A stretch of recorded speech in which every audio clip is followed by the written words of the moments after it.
Des immeubles, des habitations qui se trouvaient là en 2023, il ne reste que des terrains vagues.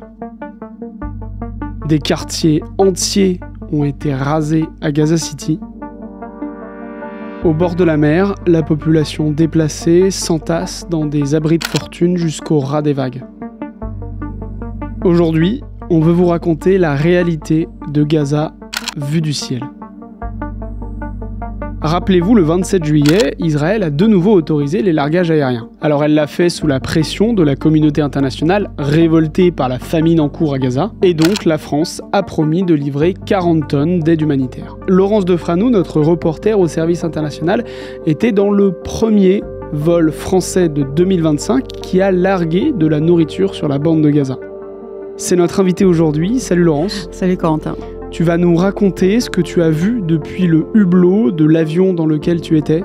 Tu vas nous expliquer comment l'aide humanitaire française, celle des autres pays, est organisée. Et tu vas nous permettre de comprendre l'efficacité du largage humanitaire, voire parfois sa dangerosité. Déjà pour commencer, Laurence, est-ce que tu peux nous expliquer comment s'est passée concrètement l'opération que tu as suivie donc le vendredi 1er août ? Vendredi 1er août, c'était la première fois que la France pouvait reprendre des largages aériens d'aide alimentaire sur Gaza, sachant qu'en 2024, déjà, la France avait fourni 150 tonnes d'aide par ce moyen-là via 35 vols. Donc c'est une première en 2025, mais c'était pas une première dans l'absolu. Et cela sur les 1200 tonnes d'aide que la France a envoyées à Gaza depuis 2023. Donc vendredi, nous sommes partis. En fait, ce voyage a été fait avec l'armée française, avec l'armée de l'air et de l'espace. Donc on a retrouvé l'avion qui est un C-130, qui est un avion de transport militaire sur une base jordanienne. Il n'y avait pas que l'avion français, parce qu'il y avait 7 avions qui décollaient ce jour-là, 2 Jordaniens, 2 Allemands, un Espagnol, un Français, et donc tout le monde chargé de la nourriture sous forme de carton, de colis. Alors par rapport au tonnage qui est annoncé, ça peut être très différent en fait. Là, ce jour-là, nous étions partis normalement pour larguer 2 tonnes. Finalement, ça a été 4 tonnes. Et je vais vous expliquer comment ça se passe en fait. C'est la Jordanie, les autorités jordaniennes qui coordonnent toute l'opération.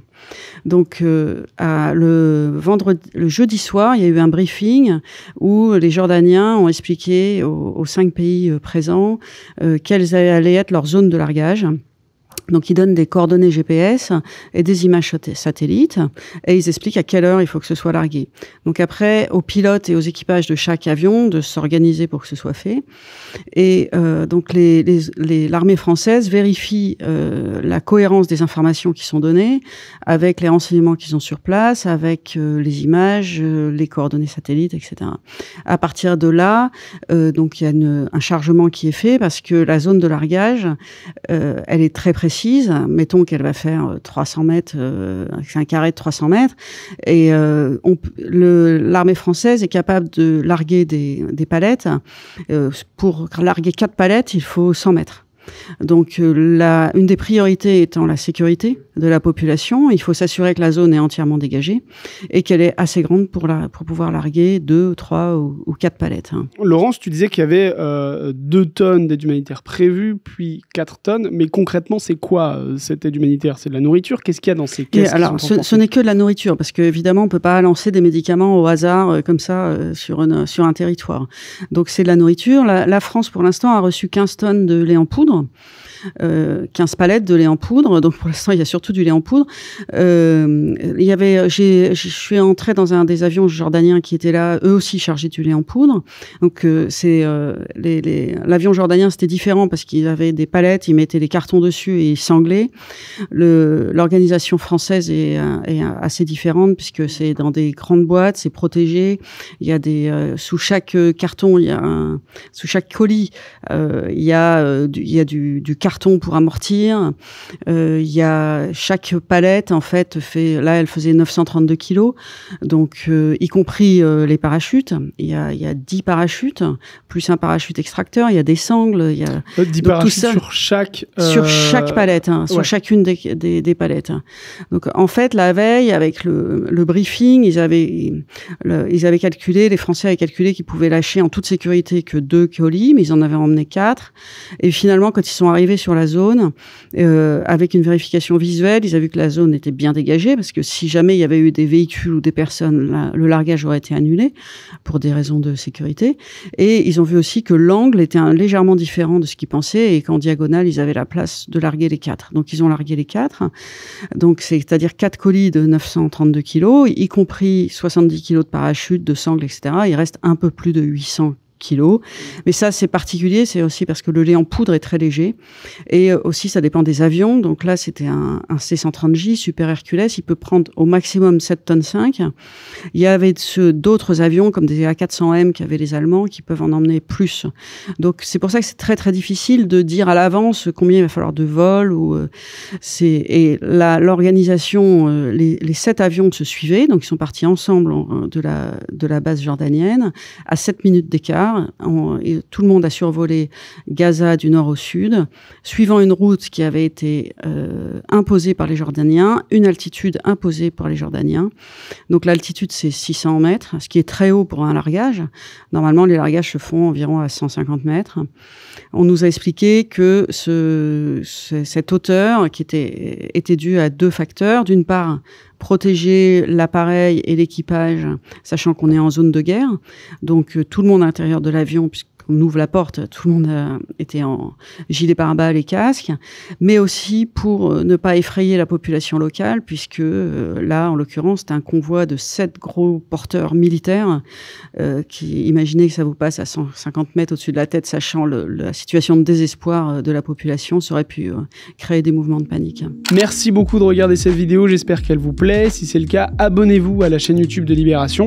On publie des entretiens comme ça chaque semaine. Sachez aussi que c'est une discussion qui est menée en direct sur Twitch. Donc si ça vous intéresse d'y participer, vous pouvez nous y rejoindre. Et d'ici là, je vous souhaite un bon visionnage. Concrètement, tu m'expliquais que le fait de larguer de l'aide humanitaire, ça se fait pas comme ça. C'est un peu un genre de prouesse technique qui est très particulier. Oui, c'est très particulier. Ça demande beaucoup d'efforts et de personnel, puisque l'avion, là, il vient d'Évreux. Il appartient à l'escadron franco-allemand de transport d'Évreux. Les spécialistes du largage, il y a un régiment qui s'appelle le 1er régiment du train parachutiste à Toulouse, qui est spécialisé, qui fait des largages, qui s'entraîne tous les jours et qui fait des largages dans toutes les conditions. Donc, il faut faire venir tout ce monde-là, plus les mécaniciens de l'avion, la logistique, etc. Et après, le largage dépend beaucoup de la situation politique, mais aussi de la météo. S'il y a beaucoup de vent, évidemment, ça peut être trop compliqué ou trop dangereux. Ça dépend aussi de la situation, de la dangerosité sur place. Et ensuite, c'est vraiment pas un système idéal, puisque la distribution n'est assurée par personne en bas. C'est-à-dire les colis arrivent, donc les Français, l'armée française assure que l'année dernière, sur les 35 vols, il n'y a eu absolument aucun incident. Tout est arrivé comme il fallait à terre. C'est cette fois-ci aussi, d'ailleurs. Ils sont capables de larguer des bouteilles en verre sans qu'elles se cassent. Donc, ils ont énormément. Ça part de 600 mètres d'altitude. Voilà, ils ont beaucoup d'entraînement. Mais d'une part, on ne sait pas comment la distribution se passe en bas, sachant que si les largages aériens sont faits, c'est parce que Israël empêche les camions d'aide entrer dans Gaza, fait un blocus absolument terrible, et alors qu'auparavant 600 camions entraient quotidiennement, Israël empêche les camions d'entrer. Donc les largages aériens sont un pis-aller. C'est pour des quantités, c'est un déploiement logistique pour des quantités dérisoires, puisque un camion, ça peut emporter 10 tonnes. Un avion, ça va être difficile d'en mettre plus que 7. Et donc là, ce jour-là, vous comptez cet avion entre 4 et 7 tonnes. Vous voyez, c'est presque rien par rapport à une file de camions. Mais de la part les pays qui font ça, peut-être qu'ils se donnent bonne conscience. Il y a aussi, moi, les gens à qui j'ai parlé qui disent c'est déjà ça. Quand on envoie 3200 kilos de lait maternisé, bon, c'est mieux que rien. Ça va forcément arriver au bébé. Et justement, sur le lait maternisé, déjà, moi j'ai une question qui me vient comme ça. Pourquoi du lait maternisé? Et ensuite, sur comment c'est réceptionné, il y a beaucoup de personnes dans le chat qui se demandent vis-à-vis du lait en poudre, sur Gaza, est-ce qu'il y a de l'eau potable pour en faire du lait? Il me semble qu'il y avait un problème d'accès à l'eau aussi dans la bande de Gaza. Alors, en fait, ce que m'a dit le ministère des Affaires étrangères, c'est que l'aide qui est parachutée, elle fait partie des tonnes d'aide françaises, c'est-à-dire peut-être entre 50 et 100 tonnes, qui sont bloquées en Jordanie et en Égypte par l'armée israélienne, qui empêche les camions d'entrer. Donc, l'aide qui est larguée par les airs provient de ces stocks-là. Et là, les 15 premières tonnes qui sont arrivées sont du lait maternisé. Après, il y aura autre chose qui arrivera, mais ils commencent avec ce qu'ils ont en fait, c'est ce qu'ils m'ont expliqué. Et pour l'eau potable, oui, c'est une bonne question. Il y a vraiment des problèmes d'eau potable à Gaza, puisque Israël bombarde, donc vous savez, Israël bombarde toutes les infrastructures civiles, rase les villes et également bombarde les usines de dessalement d'eau. Donc l'accès à l'eau potable n'est pas facile. On peut espérer que là, les gens vont pouvoir faire des biberons avec. Justement, comment ça se passe sur le sol? Est-ce qu'il y a une manière ou une autre de s'assurer que c'est correctement récupéré? Comment ça se passe? Tu disais tout à l'heure qu'il délimitent des zones où il n'y a personne. En fait, est-ce qu'on sait comment cette aide humanitaire est récupérée par les Gazaouis? Alors, la situation est absolument apocalyptique, puisqu'il n'y a pas du tout assez à manger. Il y a une famine généralisée, c'est reconnu par les Nations Unies, par tout le monde, y compris pas même au sein d'Israël. 350 personnalités du Mossad, des anciens chefs d'état-major, de l'armée, etc., israélienne, demandent à stopper cette opération qui n'a plus aucun sens d'un point de vue militaire. Enfin, je veux dire l'opération militaire sur Gaza qui n'a plus de sens militairement, puisque le Hamas est extrêmement affaibli et il serait bien en peine de faire quoi que ce soit au bout de 2 ans d'une guerre terrible. Donc, la population étant totalement affamée, l'aide humanitaire arrivant au compte-gouttes par les camions ou par les airs, il y a forcément des scènes de panique, de brutalité, du pillage, de la revente au marché noir. Et ça serait bien délicat de notre part de juger la population gazaouite qui arrive dans une telle que l'on met dans une telle situation. Parce que si les 600 camions d'aide arrivaient, personne n'aurait besoin d'attaquer les convois ou de se servir ou de revendre. Il y aurait assez pour tout le monde, comme c'était le cas avant. Et donc là, pour les largages d'aide aérienne, comme vous savez, et comme tu redisais tout à l'heure, l'accès aux journalistes internationaux est interdit. Les journalistes, là, on avait un contact avec un journaliste sur place et on lui a demandé s'il pouvait aller voir et il a dit que c'était trop dangereux puisque le problème c'est que les Israéliens, l'armée israélienne qui organise cette pénurie, elle utilise c'est vraiment d'un cynisme terrible. Elle utilise les distributions d'aide pour faire venir les gens et après leur tire dessus sous prétexte de légitime défense. Or, selon des médias palestiniens ou de Médecins sans frontières, quand ils vont dans les hôpitaux, ils voient bien que les gens, c'est des civils et on leur a tiré dans le dos. Donc, il y a eu 1400 morts depuis fin mai dans les distributions d'aide alimentaire. Mais c'est pas le largage d'aide qui crée ça. Si ça vous intéresse par ailleurs sur cette question-là, sachez qu'on a fait un stream il y a 2 semaines sur la famine à Gaza avec Alexandra Schwarzbord et Samuel Ravirenia. Un stream que vous pouvez retrouver en rediffusion sur la chaîne YouTube. Donc on rentre très précisément sur les conditions de la famine organisée à Gaza, sur comment ça se passe sur place, etc. Donc toutes ces informations, vous les aurez.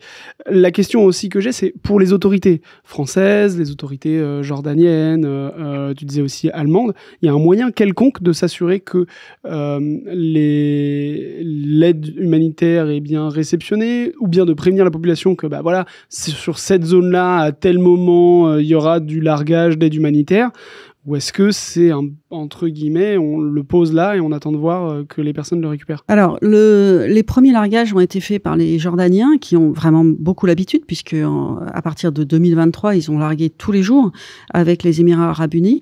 Et eux disaient que comment dire, que les zones étaient dégagées, que les gens avaient pu, que les distributions se passaient bien, que les gens avaient pu venir. Le jour où nous on a largué, le matin il y a eu un briefing entre les pilotes et les Jordaniens ont indiqué que sur quelques des zones de largage qui avaient été définies, en fait étaient supprimées parce qu'il y avait de la population dessus et que donc elles étaient occupées, donc c'était trop dangereux. Donc ils ont donné aux pilotes des autres armées d'autres zones. Donc il y a une surveillance. Après, les Jordaniens disaient aussi qu'ils avaient fait en collaboration avec les ONG locales. De toute façon, il y a des services de renseignement, il y a des gens sur place. Oui, il y a des informations, mais elles n'arrivent pas jusqu'à nous. Elles sont pas publiques. Mais de la part des Jordaniens, il paraît que ça se passe plutôt bien. Olivier FP dans le chat se demande si des largages extrêmement massifs, en envoyer énormément, est-ce que ça peut être une solution face au désastre humanitaire qui se passe dans la bande de Gaza? Je ne pense pas, non. Non, c'est parce que c'est très peu, c'est très peu par rapport aux besoins.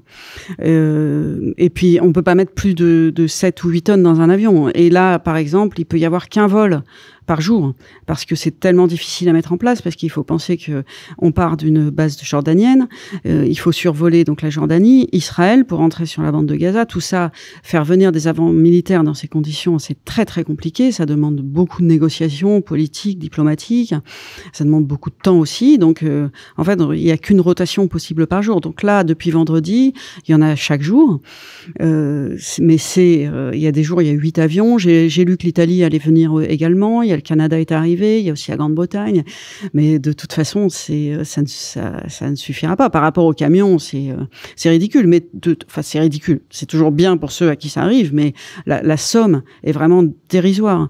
Mais ça, tout le monde le sait, hein, les autorités françaises, le ministre des Affaires étrangères le dit bien. On fait ça parce qu'on ne peut pas faire autrement, c'est mieux que rien. Pourquoi est-ce que la Jordanie prend une part si importante dans le largage d'aide humanitaire? La Jordanie est extrêmement impliquée. Elle largue par avion, elle envoie par camion, elle fait même des livraisons par hélicoptère. Elle faisait l'année dernière des livraisons par hélicoptère pour les Jordaniens toujours, et le roi de Jordanie l'a encore dit la semaine dernière, ce sont nos frères, on doit les aider, les largages aériens, même si c'est pas grand-chose, c'est toujours mieux que rien, étant donné la situation. Et la Jordanie, en fait, fait l'interface entre les pays étrangers qui veulent participer et avec l'armée israélienne et avec les gens sur place à Gaza. Donc, officiellement, les armées étrangères n'ont pas de contact direct avec l'armée israélienne ou avec les autorités israéliennes. C'est censé être entièrement géré par la Jordanie, c'est de façon un seul interlocuteur, c'est quand même plus simple. Même si on imagine qu'il doit y avoir des contrôleurs du ciel et qu'ils doivent se parler quand même, mais officiellement, toute la discussion se fait, la définition des routes, la définition des zones se fait par la Jordanie. Ouais. Est-ce que les autres pays qui font du largage d'aide humanitaire le font différemment de ce que nous, les forces françaises, font? Par exemple, la Jordanie, est-ce qu'ils ont le même système que nous? Alors, ce que j'ai pu voir sur la base, par exemple, il y avait 2 A400M allemands avec une organisation qui était très proche de l'organisation française, avec pareil. Donc, quand on dit une palette, en fait, c'est pas une palette comme celle que vous voyez sur les chantiers, sinon ça serait vraiment très très lourd. Donc, en fait, c'est comme des big box comme vous pouvez trouver dans les magasins de bricolage. Il y en a 2 qui sont mises côte à côte sur une planche très légère et qui sont sanglés. Donc le bois fait que ça protège la cargaison. Comme je disais tout à l'heure, il y a aussi du carton pour amortir les chocs.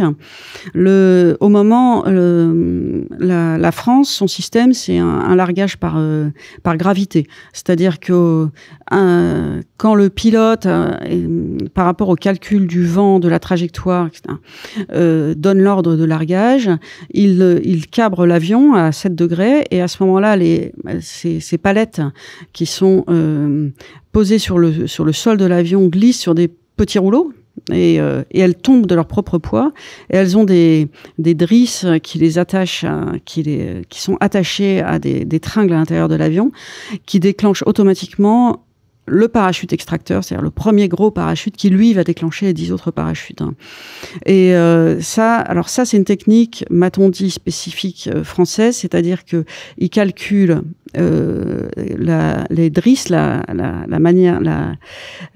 résistance des drisses pour que les boîtes, même si elles sont catapultées à 1 seconde les unes des autres, que les parachutes s'ouvrent juste très légèrement de manière différée pour pas que les boîtes s'entrechoquent et que les parachutes s'en mêlent. Et il y a aussi le centre de gravité de la boîte est calculé pour pas qu'elle parte en looping. Voilà, il y a plusieurs choses comme ça. Quand j'ai vu les Allemands, ils avaient un système, ils étaient en train de préparer des palettes, des dizaines de palettes sur le même système. Donc ils mettaient aussi des boîtes en carton à l'intérieur de boîtes en bois. J'ai vu un autre pays, eux, ils mettaient juste les boîtes en carton et ils les sanglaient sur des planches. Donc, on peut imaginer que c'est un petit peu moins précis, mais après, on va pas juger non plus ce que font les autres, quoi. Mais il y avait un des avions, il y avait 22 colis et ils allaient partir les uns après les autres. Donc, je pense que le largage durait 1 minute. Donc, 1 minute, on imagine bien que la précision est pas absolument parfaite, alors que sur certains équipages, ça dure 3 ou 4 secondes, comme sur l'avion français. Ouais. Comme je le disais tout à l'heure, tu as participé, c'est ce que tu racontes, tu as participé au premier vol français de largage d'aide humanitaire. De 2025, oui. De 2025, voilà. Pendant ce vol, forcément, dans l'avion, il y a un hublot. Tu as traversé la bande de Gaza du nord jusqu'au sud, au niveau de la côte. De ce hublot, qu'est-ce que tu as vu ? J'ai vu de 600 mètres d'altitude toute la bande côtière de Gaza. Et ce que j'ai vu, c'était vraiment hallucinant, parce que j'avais regardé avant de partir des photos satellites, j'avais regardé ce qu'avaient vu nos confrères qui avaient embarqué dans des vols humanitaires l'année dernière, et le paysage a vraiment beaucoup changé. C'est-à-dire que on dit que les villes sont rasées, mais elles sont littéralement rasées. C'est-à-dire que c'est pas juste que les immeubles ont été bombardés, c'est que tout a été aplati au bulldozer. Donc il y a plus que sur des grandes parties, il n'y a plus que des terrains vagues. Ça, c'est vraiment très, très impressionnant. Il y a aussi, donc, on est passé au-dessus de Gazaville, de Gaza City. Il y a plein de quartiers qui ont totalement disparu, donc qui sont rasés également. Et ce qui est vraiment très, très frappant, c'est que donc, Gaza est un territoire très dense, et Gazaville encore plus dense. Donc, c'est des quartiers avec des immeubles serrés, la ville telle qu'on la voyait du ciel auparavant, sur les photos que j'ai vues. C'était une ville très blanche, très animée. Là, ce qui m'a vraiment frappé, c'est que tout est gris. Il n'y a plus de couleur. Et que la forme des immeubles, la forme est très, très, très informe, si je puis dire, très inégale. On voit qu'ils ont été frappés. Et il n'y a plus de couleur. Et ça, c'était déjà frappant. Et à un moment, il y a eu un toit rouge. Et là, le toit rouge m'a vraiment prouver qu'il n'y a plus de couleur ailleurs, puisque c'était le seul point de couleur qu'il y avait, et que en fait les toits ont disparu, tout ce qui pouvait être de couleur ont disparu. On voit pas de véhicules non plus. Il y a eu très très peu. J'étais très étonnée, parce que quand on est en avion et qu'il y a beaucoup de soleil, il était 12h30, normalement les vitres des immeubles, les vitres des voitures renvoient des éclats. Là, je crois que j'en ai vu que 3. Et ça veut dire que les immeubles n'ont plus de fenêtres, en fait, et que on voyait bien qu'il y avait plus de voitures. Les rues sont vides. Il y a des grandes places qui sont recouvertes il semble de tentes mais pas de tentes pour vivre, hein, de tentes de camouflage. Ensuite, il y a autre chose, c'est que il y a énormément à partir d'un moment, sur les plages, il y a des gens qui sont installés, il y a des abris de fortune, et là, il me semble que ça s'est vraiment, vraiment beaucoup agrandi, beaucoup depuis l'année dernière. Il y a vraiment beaucoup de gens, ils habitent très près de l'eau, donc ça, c'est des personnes déplacées. Et ces terrains vagues, il y a toujours, on voit plus non plus de zones agricoles, pas de troupeaux, pas de bateaux de pêche. Donc on voit bien que les gens n'ont absolument plus rien pour vivre. Et alors je sais pas si il m'a semblé voir dans le sud, mais j'en suis pas certaine, mais il m'a semblé voir dans le sud ce que les Israéliens, avec beaucoup de cynisme, appellent la ville humanitaire. C'est-à-dire qu'ils sont en train de construire sur les ruines de Rafah. Rafah, je crois, a été détruite à 95%, elle n'existe plus. Et ils sont en train de construire un camp immense de tentes dans lesquelles, pour l'instant, ils voudraient faire venir 600 000 personnes et peut-être à terme 2 millions. Il faut bien comprendre que là, la population gazaoui, on lui demande en permanence de se déplacer, d'évacuer, et je crois que là, elle est sur 12% du territoire. Et donc, il m'a semblé tout à fait voir ce camp de tentes, mais bon, je peux pas l'assurer, mais je pense qu'il est en construction. Oui. Le témoignage que tu ramènes, il est important et rare, entre guillemets, parce que depuis le début de la riposte israélienne, plus ou moins le début, il y a un blocus informationnel dans la bande de Gaza. Les journalistes étrangers ne peuvent pas rentrer dans la bande de Gaza. À ce titre, Patrick Esteban soulève une immense pensée pour les héros journalistes palestiniens tués dans ce génocide. Effectivement, il y a encore des journalistes palestiniens qui rapportent ce qui se passe dans la bande de Gaza. Beaucoup ont été tués. Donc le fait de pouvoir survoler, de ramener aussi des images de la bande de Gaza, pour des journalistes étrangers, c'est assez rare. Vous aviez le droit de filmer, parce que je rappelle juste que t'es pas seul dans l'avion, il y a aussi d'autres journalistes, je crois qu'il y avait TF1, Al Arabi TV, ce que j'ai dit tout à l'heure. C'est tout, il y avait TF1, Al Arabi TV et Libération. Mais vous aviez le droit de filmer ? Alors en fait, on nous a pas interdit de filmer. Ce qui s'est passé la semaine dernière était un petit peu flou, parce que dans les premiers vols, les Jordaniens ont emmené des journalistes. Il y a un journaliste du Washington Post mercredi qui a fait plein d'images, qui a fait un diaporama très intéressant en comparant avec des images avant, après. Nous, on a pu filmer par les hublots.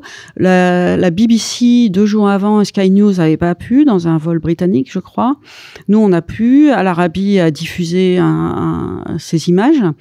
Il y a un bruit qui court comme quoi Israël empêche les journalistes de filmer et menace d'empêcher les vols humanitaires de continuer. Du coup, si les journalistes qui sont dans ces avions de filmer... qui demandent aux équipages d'empêcher les journalistes de filmer en disant s'il y a des images qui sortent de Gaza, on arrêtera les vols humanitaires. Mais j'ai un confrère qui a demandé à l'armée israélienne, qui a dit non, on n'a jamais dit ça. Donc c'est assez flou. Donc le Washington Post, par exemple, le mercredi a pu prendre des photos, les publier. Le vendredi, n'a pas pu. Donc ça dépend des jours. Nous, on n'a pas eu de difficultés et seulement c'est pas du tout facile à faire et parce que on a un gilet pare-balles, un casque, on est dos au hublot, on peut pas bouger, le hublot est sale, etc. Mais ma consoeur de Al Arabi nous a très gentiment donné ces images. Voilà. Images que bien sûr vous pourrez retrouver sur l'Instagram de Libération, on les a publiées hier. Donc vous pourrez retrouver toutes les images de la bande de Gaza que cette journaliste d'Al Arabi TV nous a... Et si je peux juste ajouter quelque chose, oui, ce qui était très important ce jour-là, c'est qu'on était les premiers journalistes à survoler la bande de Gaza depuis le début de l'année 2025. Et ça, c'était depuis même mi-2024, je crois. Et ça, c'était vraiment très très important parce que entre voir des photos satellites et voir de ses yeux, c'est pas du tout pareil. Ouais. Frison dans le chat se pose une question. Comment est-ce que tu as eu les autorisations pour entrer dans cet avion ? Est-ce qu'il y avait des représentants des autorités israéliennes avec toi dans l'avion? Non, non, bien sûr que non. Non, non, il y avait donc c'est juste avec l'armée française en fait. Hein. C'est l'armée française avec les autorités françaises qui autorisent des journalistes à entrer dans l'avion. Donc moi j'avais fait la demande bien avant que les vols aient repris. J'avais dit que ça m'intéressait s'ils reprenaient les vols et ça m'intéressait d'embarquer avec eux. Et voilà, non, non, bien sûr il n'y a pas de représentant israélien. L'équipage donc c'est l'escadron franco-allemand, mais pour des missions comme ça nationales, les Allemands avaient leurs propres avions et la France avait son propre avion. Il n'y avait qu'un équipage français et donc des gens de l'armée de terre qui sont spécialisés sur les largages, plus l'équipage en vol. Ils n'étaient pas très nombreux. Débris Rose te pose une question. À titre personnel, pour toi, c'était pas trop dur de voir du Hublot les destructions de la bande de Gaza? Si, c'était difficile, mais je m'y préparais depuis plusieurs jours. J'en avais parlé avec d'autres gens qui l'avaient fait. J'avais un peu réfléchi et je m'étais dit que même si c'était dur, c'était important d'y être et de pouvoir témoigner. Et le fait qu'on soit 5 confrères, donc 2 d'Al Arabi et 2 de TF1, on a pu aussi parler entre nous, on a pu débriefer et voilà, et on a évidemment aussi avec les gens de l'armée française qui nous accompagnaient. Donc bon, c'était bouleversant, mais voilà, ça n'a pas empêché de faire notre travail. Depuis qu'Israël a de nouveau autorisé les largages aériens sous la pression de la communauté internationale, qu'elle était révoltée par la famine, en fait, il y a eu de nombreuses opérations de parachutage, d'aide humanitaire, donc de nourriture. Mais il y a des ONG qui critiquent ces largages humanitaires. Par exemple, j'ai retrouvé sur France Info Elena Ranchal, directrice des opérations internationales pour Médecins du Monde, qui explique que ces largages, c'est inefficace, inadapté et cher. Laurence, toi qui étais sur ce premier vol français de 2025 de largage humanitaire, pour toi, ce parachutage d'aide humanitaire, c'est inefficace ?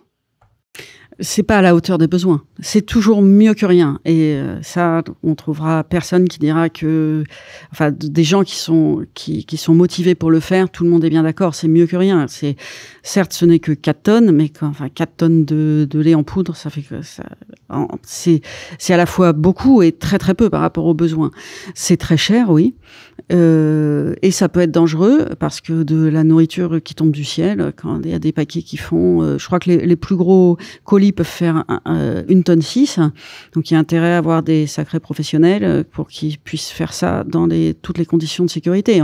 Évidemment, c'est beaucoup, beaucoup mieux et je comprends tout à fait la position des ONG qui disent que Israël a tendance veut dire, parce que sous la pression, Israël a dit, OK, on reprend les largages aériens, tout comme là, ils disent, on va réouvrir à la nourriture, à l'alimentation privée, alors que tout ça, c'est presque rien. Ce qu'il faut, c'est juste recommencer à ouvrir les points d'entrée dans Gaza aux 600 camions quotidiens qui venaient avant et que Israël bloque de manière totalement exprès. Il y a des files de camions qui patientent depuis des semaines et des semaines à côté de la frontière. Il suffit de les faire rentrer. Donc les ONG ont tout à fait raison en disant que ça ne suffit pas. Et c'est inefficace à combattre la famine, évidemment. Mais ça c'est une petite goutte d'eau pour aider. Il y a aussi des remarques sur le fait que c'est dangereux. Moi, à titre personnel, je suis notamment tombé sur des vidéos de l'intérieur de la bande de Gaza où on voit de l'aide alimentaire en fait, qui est tombée dans l'eau, des gens qui sont allés nager pour essayer de la récupérer, des gens qui, selon cette vidéo, se sont noyés pour la récupérer. C'est des choses qui arrivent aussi. Comme je disais, la Jordanie et les Émirats Arabes Unis ont largué tous les jours, pendant des mois et des mois. Et il y a eu des incidents vraiment terribles, comme des colis qui sont tombés dans l'eau, qui sont tombés sur des véhicules ou sur des maisons ou sur des gens. Là, moi, ce que j'ai vu, les conditions de sécurité, en tout cas pour le vol français, il y a des guetteurs qui vérifient que la zone est bien libre, est bien dégagée. Le pilote me l'a absolument assuré, et puis je vois pas pourquoi il le ferait, qu'il ne largue pas s'il y a un danger. Les largages sont très précis, ils ne peuvent pas tomber dans l'eau, là, vraiment pas. Ils sont sur une zone qui est délimitée. On peut dire que de toute façon, Gaza est tellement évacué, tellement rasé que visiblement, ça manque pas de place pour larguer des colis, hein, sans tomber sur les maisons, puisqu'il y a plein d'endroits où il y a plus du tout de maisons. Donc, les conditions de sécurité, en tout cas, pour ce que j'ai pu voir des vols occidentaux, sont réunies. Après, voilà, je parle pas au nom de tous les équipages, de tous les avions qui vont faire du largage. Je connais pas leur professionnalisme. Tu disais que par camion, c'était beaucoup plus efficace. Juste pour comprendre très précisément ce point-là, pourquoi est-ce que concrètement, si des camions rentrent, c'est plus efficace que si c'est largué depuis le ciel? Déjà, oui, j'ai compris, c'est parce qu'il y a beaucoup plus de nourriture qu'on peut amener, mais il y a d'autres raisons d'organisation? Bah, les camions, c'est dans un camion, on met, je sais pas, 10 tonnes, 12 tonnes de nourriture déjà. Donc, et on peut en faire rentrer 600 quotidiennement. Si vous prenez 7 ou 8 avions, ça a rien à voir, en fait, en nombre de tonnage. En plus, les Nations Unies avaient le programme alimentaire mondial. Ils avaient des centaines de points de distribution. Donc, ces points de distribution, ils sont accessibles par camion. Les gens, il y a une organisation. Les plus vulnérables peuvent être nourris, les plus faibles aussi, tandis que là, si les ONG sont pas là, si les Nations Unies sont pas là, c'est pas les plus faibles qui vont aller récupérer et les plus vulnérables qui vont aller récupérer les colis. Ça va rentrer dans un système soit du plus fort, soit du marché noir. Donc, on ne sait pas bien sur ces zones-là, comme on disait tout à l'heure, comment est organisée la distribution. Donc, bien sûr, les camions, ils peuvent rentrer normalement par tous les points d'entrée dans Gaza et distribuer à tous les points de distribution, parce que là, l'aide israélienne, l'aide humanitaire telle que l'organise Israël depuis la fin du mois de mai, c'est-à-dire avec une fondation paramilitaire privée américaine, ils ont donné que 4 points de distribution, ce qui oblige les Palestiniens à marcher des heures, à essayer de se rendre, alors qu'ils souffrent de la faim, ils sont fatigués, ils sont malades, et ils sont déshydratés, il faut qu'ils marchent des heures pour aller aux endroits de distribution, et où en plus c'est extrêmement dangereux puisque l'armée israélienne tire, fait c'est incroyable, ils font la discipline en tirant sur les gens à balles réelles. Donc oui, il y a les camions, le nombre de camions qu'il faut, c'est-à-dire au moins 600 par jour, c'est pour nourrir 2 millions de personnes, sachant qu'on leur a retiré tout moyen de subsistance. Ils n'ont plus de travail, il n'y a plus d'agriculture, il n'y a plus de troupeaux, il n'y a plus rien. Donc ils sont totalement dépendants de l'aide alimentaire. J'ai lu ce matin une news, que tu en as parlé un peu tout à l'heure, j'ai lu qu'Israël avait autorisé l'entrée partielle des marchandises privées dans Gaza. Donc déjà, toi, qu'est-ce que tu en penses? Est-ce que c'est une solution ou est-ce que c'est de l'esbrouf? Ça répond à rien du tout. Les gens ont plus moyen de subsistance, il va falloir qu'ils aillent acheter. Je vais pas encore répéter ce que je disais. C'est la seule solution, c'est d'ouvrir et de laisser l'aide humanitaire entrer. Et en plus, j'ai regardé de la manière dont ils vont autoriser, avec des contrôles de sécurité, etc. Parce que les autorités israéliennes racontent toujours la même fable qui tient plus debout au bout de 22 mois, que ça serait le Hamas qui mettrait la main sur la distribution. Le Hamas, comment le Hamas pourrait, avec une telle présence militaire, des telles destructions, ils sont forcément. C'est depuis 22 mois que Israël pilonne la bande de Gaza, fait des assassinats ciblés, etc. L'organisation du Hamas est totalement affaibli.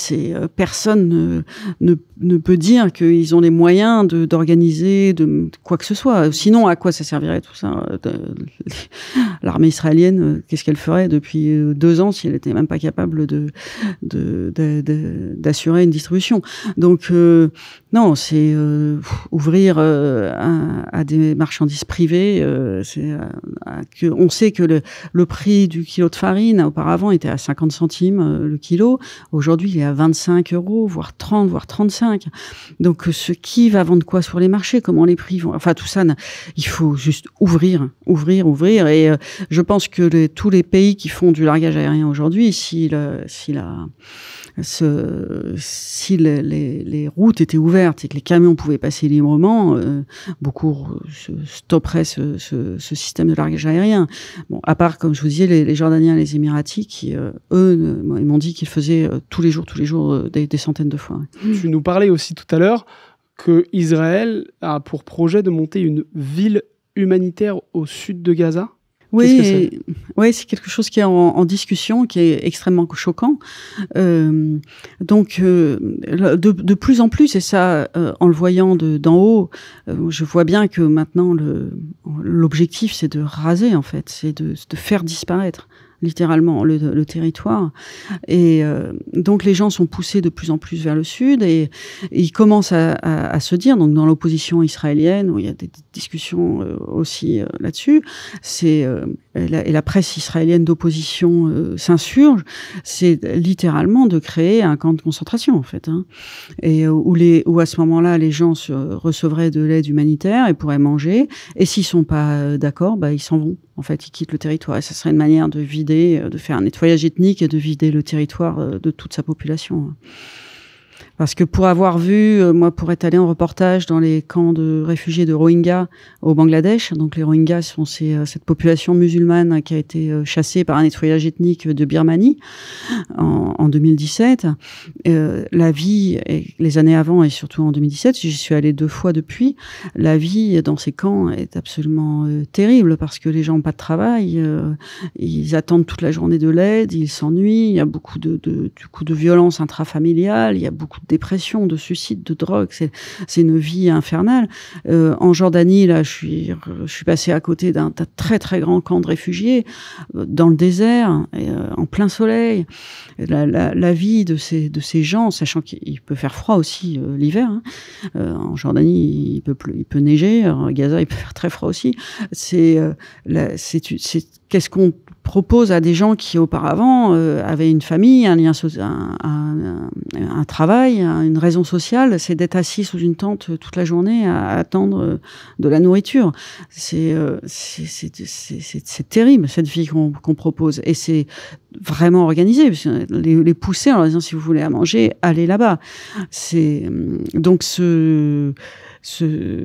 j'entendais que la zone dans laquelle les Palestiniens, les Gazaouis ont le droit d'aller maintenant, au fur et à mesure des évacuations, ça ferait 12 ou 14% de Gaza, 45 km², et 45 km², c'est la surface de la ville de Compiègne.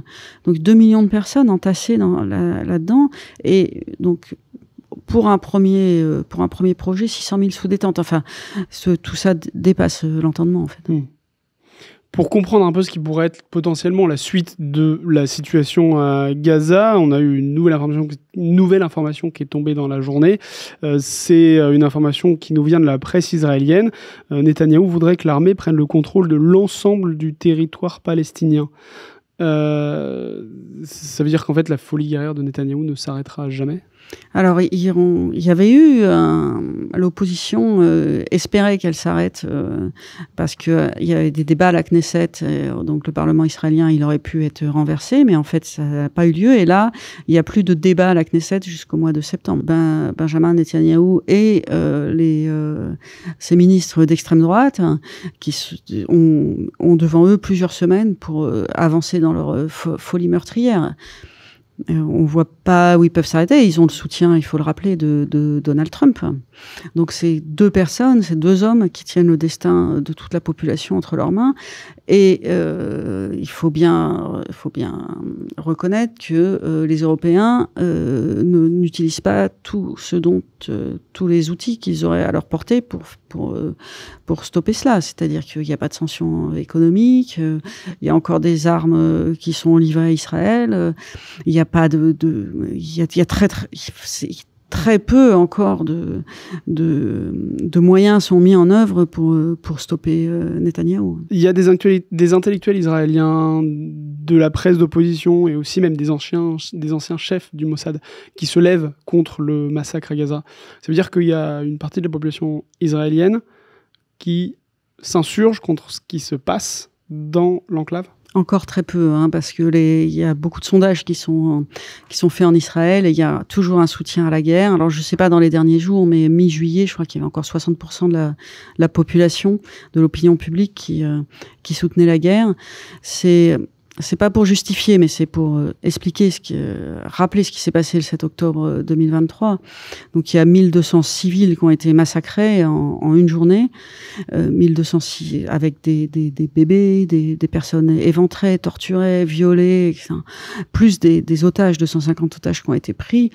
Et ça, c'est pour une population de 10 millions de personnes. Si vous vous souvenez les attentats de novembre 2015 en France, le Bataclan et les autres, il y a eu 130 morts pour une population de 65 millions de personnes.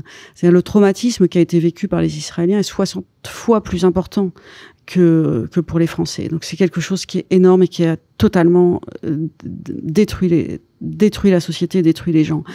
Donc le soutien vient de ce traumatisme-là, de cette peur terrible qui est de ce choc et de cette peur.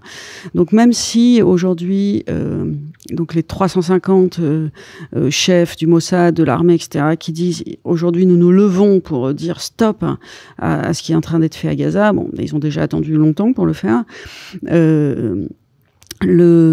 Ça veut pas dire que pour autant on va voir un basculement dans l'opinion publique israélienne. Je pense pas. Ça serait bien, mais pour l'instant, je pense que rien ne l'annonce.